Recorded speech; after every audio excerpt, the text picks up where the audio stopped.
Hello everybody, it's John here from the Sports Department going over the 4-game LPL LCK slate for tonight. Last night, an interesting one. Freak of Freaks did not work out for me. I said on here I thought Afrika should be like a minus 300 favorite. I don't think they should be that big of a favorite after watching the match, but I still do think they should have been a favorite. If you watch those games, they had like at least a 3,000 gold lead in all three games. Usually if you give a team a 3,000 gold lead 3 games in a row, they're going to find a way to win that series some way or another. So I think it was probably reasonable. Minus 300 was a bit of a stretch though after watching the series. I think it's probably more like minus 150 or minus 175 that they should have been. So that one didn't work out so well. RNG, the underdog that I was calling for a little bit, came through big time. JDG was a smash play, which I kind of expected, and not playing the Nongshim Red Force game turned out to be fantastic. So hopefully we keep that kind of energy. The video yesterday seemed like it was mostly on point. Let's see if we can do it again. The first match of the day, Rogue Warriors, minus 235, 1-1 so far on the season, up against Estar. Plus 165, they're 0-1 on the season. So here's an interesting piece of statistic for you. So we're dealing with only the stats from this season so far. And Rogue Warriors actually has a lower GPM than Estar, even though they have a win, and Estar does not. That's very bad news for Rogue Warriors. The fact that they've won a series, and Estar looks like one of the worst teams in the league, and they have a lower GPM even with a winning series versus Estar not having a winning series. Goal differential per minute is in favor of Rogue Warriors, just barely. The objectives, 60-40 for Rogue Warriors to 33-33 for Estar. A 1% edge in Dragons for Rogue Warriors. And at 15 minutes, there's the real difference maker right there. At 15 minutes, Rogue Warriors plus 176 to Estar's minus 31-45. So Rogue Warriors has been able to get out to leads in their games so far, despite the fact that they have very bad GPM and very bad differential per minute. So they fall over after 15 minutes. But up until 15 minutes, they do all right. Estar, just terrible up until 15 minutes, like just abysmal. That said, Estar only has a losing matchup so far, and I didn't think they looked awful in their loss. They were outclassed, but I didn't think they looked as bad as they could have. Estar feels playable, very playable on this slate to me. One of the things that's leaning me away from playing so much Estar is that Rogue Warriors 80 carry was late added to the pool, and a lot of people might not know who it is. I mean, you're not going to see a huge percentage of ownership to the wrong guy, but you might see 10%, and if that 10% is all people who are playing Rogue Warriors, then that's a lot of people that are specifically on your stack that have the wrong player. So it feels like playing somebody from this game is probably going to be relevant, I think. If Estar wins, I'm hoping we don't get this lineup, this 14 KPW to 16.3 DPL lineup, and we see something a little bit more like what we're seeing in the KPW and DPL the other way around. These do seem like teams who, in theory, should be pretty aggressive, but they both have a pretty low DPL for Rogue Warriors, a pretty low kill per win for Estar so far. So hopefully, regardless, I think this is a matchup you might want to be involved with either way. I think it's going to be reasonably bloody. The second game, TES minus 325 up against Rareatom plus 230. TES 0-2 on the season so far. Rareatom they're the last LPL team to play, I think. I think they're the only team that hasn't played a match yet. We don't have stats for Rareatom because they haven't played. But TES so far this season, 1776 gold per minute. Not impressive for the LPL. Minus 19 gold differential per minute, not good. 40-60 in First Blood, First Turret, and a 55 Dragon percentage are all right. A 748 lead at 15 minutes is good. What this tells me when I see that 748 gold difference at 15 with these other stats is that the team's just not gelling yet. They're getting ahead at 15 minutes, but when it comes to the team fights and stuff like that, the new Zhuo version of the lineup is just not gelling as well as they need to. I think this is probably the comeback spot. We talked about it a little bit on the podcast. This feels like I wouldn't hate if you wanted to play Rareatom here, given that TES is 0-2 on the season, and they have looked very shaky. Rareatom's a team that's coming in with getting some credit from people, but I think this feels kind of like a get-right spot for top esports who need a good series here and is among the best teams in the league. I think Rareatom is a team that I'm probably going to try to avoid a little bit tonight. given that TES has lost their last 2 matchups, people may be a little bit less likely to play them. And I think I'd rather just be on the TES side of this rather than try to take the shot on Rareatom. I think I would rather play Estar as my underdog if I was looking for an underdog to play in my lineups. But let's look at the other matchups to see if there might be an even better candidate somewhere. Next matchup in the LCK, Brion Blade plus 500 versus GEnG minus 1,000. So this matchup's super boring, and I'm not going to talk about it for too long. GEnG is way better than Brion Blade. And it's important to note that being way better than someone for the most part is bad for fantasy. I would expect GEnG to steamroll these games, like just absolutely steamroll Brion Blade.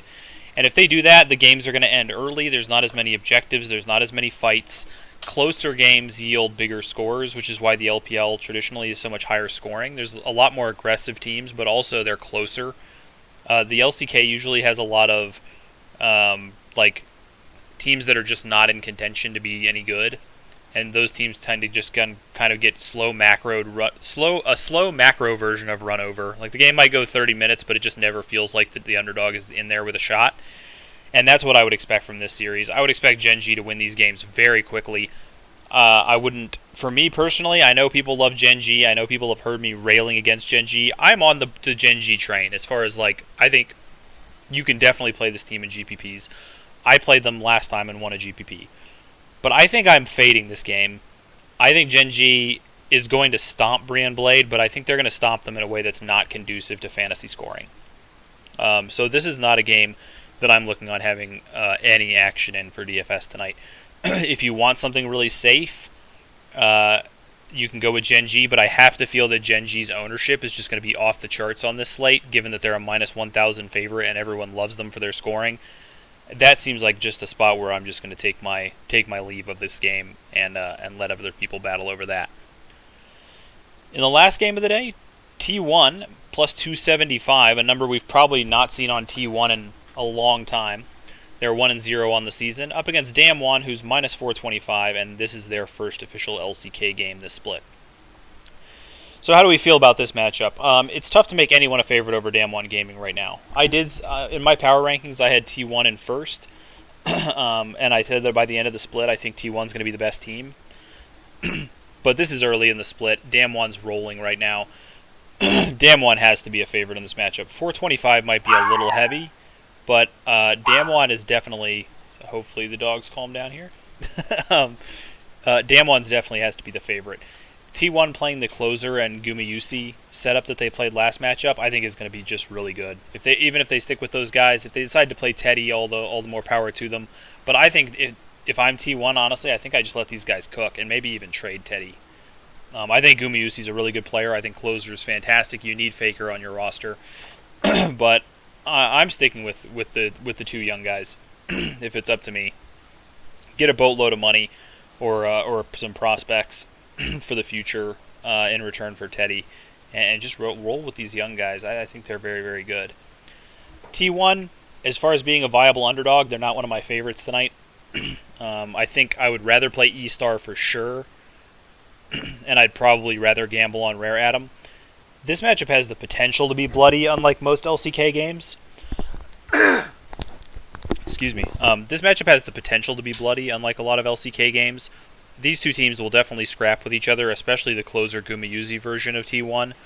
I think you could see some blood here, but it doesn't make the T1 one of my favorite underdog plays. Estar definitely stands out as my favorite underdog play tonight. T1 is there with Rareatom, I guess, is kind of like a secondary option if you're looking for a different underdog. But Estar stands out to me as the best underdog. When you combine ownership with chance to win and scoring possibilities, I could see Damwon is a super bloody team for Korea, but I could see this being a low scoring series. Both these teams are really going to want to win. They might play it a little bit more conservatively. That said, the series should be kind of close, and kind of close series I was just talking about, especially in the LCK. Things sometimes go 40, 50 minutes when you're dealing with two teams that are very close in the LCK. So you could get a lot of scoring out of these guys. I don't really have any problem with playing T1 and Damwon Gaming lineups. I don't think either one of these teams is a favorite for me, but they're teams that I'm going to want to include somewhere in my build, especially if I'm making 24 plus lineups. Then I'm going to have some of these guys mixed in there it doesn't make for a favorite game for me, but I think they're definitely playable. Who do I think is going to win? I think Damwon's going to win. This number on T1 doesn't feel accurate, though. I would drop this a little bit to like a plus 225.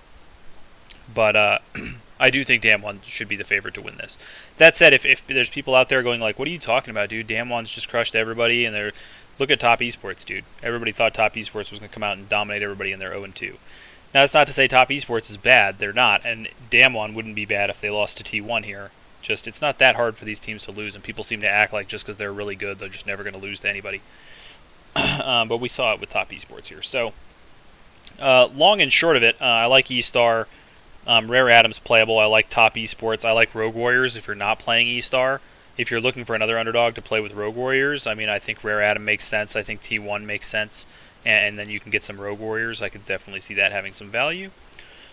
As far as ownerships go, I think we're going to see GEnG. I think they're going to be a top ownership stack on this slate. And I definitely think Fred at Brion is going to be the lowest ownership by a lot. Probably Top Esports comes in next.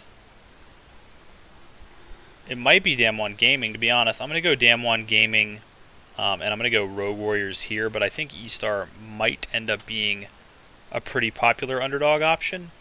I guess I don't think they're going to be as owned as Rareatom. I think people are definitely going to take a shot on Rareatom.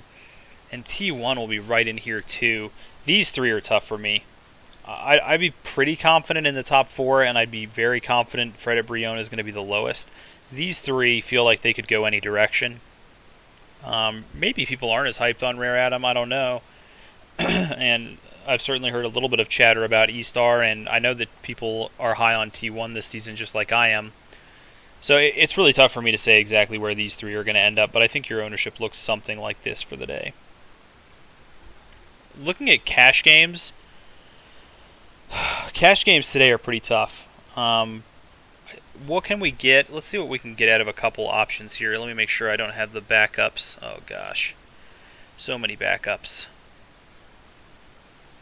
Get all the backups X'd out here, and then we'll look.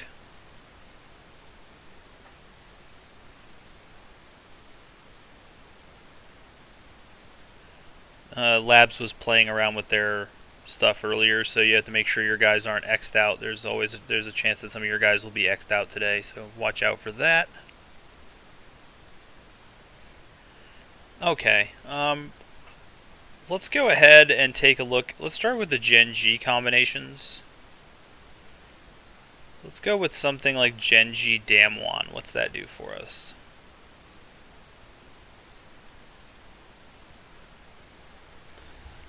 $588.3.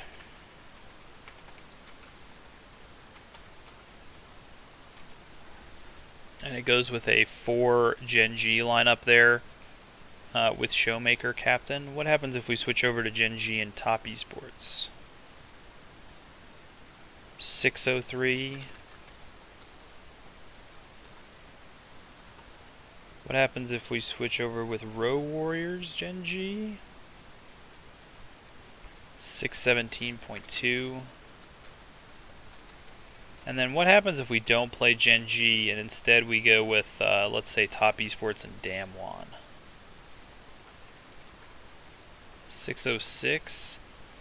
And if we were to go Top Esports and Rogue Warriors is the last maybe combination I might consider, 626.1.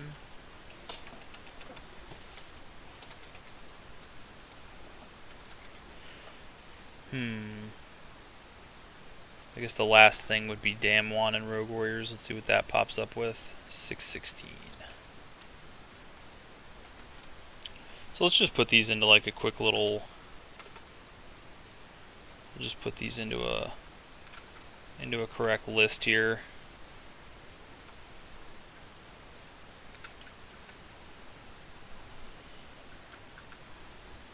This one on the bottom. So there's your cash lineup choices in order of upside. So probably, generally, if I'm doing this, I would eliminate the lowest possible option. So I'm probably not going to play GEnG Damwon. And then Top Esports, Rogue Warriors feels like the most variant option. So maybe you go somewhere in this range. try to get some upside with the Rogue Warriors maybe, or maybe you drop down and play the Top Esports and Damwon. That makes sense. GEnG and Top Esports feels very safe, and at 603.3 is not a bad upside, but a lot of various different options there. We kind of have answered this question already, but let's have a look at the favorites real quick. I'm guessing we're going to see Rogue Warriors as the highest expectation team. In the top lane, it's Rogue Warriors. In the jungle, Rogue Warriors. In the mid lane, Top Esports, followed by Rogue Warriors. At AD carry, Rogue Warriors again, and at support, Rogue Warriors. So yeah, they think if Rogue Warriors wins, that's your team. And that makes a lot of sense to me. I think that matchup projects to be pretty bloody. So not being on 4 top, even if you're in like the 100-person fields or somewhere in there, it feels like you can play Top Esports and just don't play 4 of them, and you'll probably be feeling pretty good with Rogue Warriors. I think this makes the most sense to me. It's playing something. I think if for cash, I might go down to the GEnG TES, but having Rogue Warriors is one of the higher scoring favorites. I think pairing Rogue Warriors off, if you're playing one of the big GPPs, fading GEnG I think is going to automatically give you an ownership edge. Even if you fade TES, your ownership edge might even be bigger. So you could go like Rogue Warriors Damwon or Rogue Warriors T1 or something like that and just get out of these 2 matchups. Rogue Warriors Rareatom. I could see all of those being like really good big field GPP lineups. I think the vast majority of big field GPP lineups will have GEnG or TES in them. So if you don't play either one of those 2 teams with Rogue Warriors, you're automatically looking, in my opinion, at probably pretty low ownership. I'm a fan of that. So I think that's what I would do tonight, guys. Decent amount of information there, hopefully, and hopefully it's helpful. I'm happy that we're starting to get more stats in. I can't wait to have stats for every team, even if it's just for one series, just to get a dip in the pool of how this team might be playing this year. And let's get some more money tonight, and we'll build the bankrolls and talk about how we can win the big money tomorrow. I'll talk to you guys later. Have a good one.